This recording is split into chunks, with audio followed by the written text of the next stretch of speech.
Hello, in this video, I'm going to show you a very fun and simple way of squaring numbers ending in 5. So let us begin. There are two steps in this process, right? So let us take an example. We are squaring 15. So what is step 1? Figure out all the digits which are preceding 5.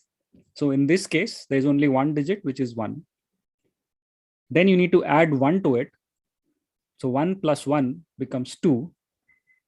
And then you need to multiply 2 with the digits that are preceding it, in this case 1. So that is step 1. So you need to multiply 1 with 2, where you get 2 as the one part of the answer. There is a second step to this. The second step is just square 5. So square 5, you get 25. So you had first part, which was 2, second part, which was 25. Just put them together. You have 225, which is the final answer of 15 square. Let us see some more examples. So let us apply the same process to 25 square. So you need to figure out all the digits which are preceding 5. In this case, it is 2.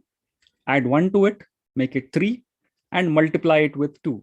So we have 2 into 3, which is one part of it. And then square 5, which gives you 6 and 25, which is your final answer. 25 square, 625. So as simple as that. Let us apply this to 35 square.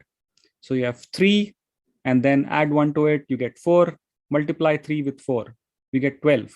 Square 5, you get 25. Put them together, 12 and 25. 35 square, 1225. 45 square, you have 4 multiplied by 5, which is 1 more than 4. 4 5s are 20. And you have 5 square, which is 25. So you have 20, 25. 95 square is 9 into 10 with 25, 90, 25. Let's apply this to some 3-digit numbers. We have 155 square. So all the digits which are preceding 5 is 1 and 5, which is 15. Add 1 to it, makes it 16. Multiply 15 with 16, you get 240. Square 5, 25. Put them together, 240, 25.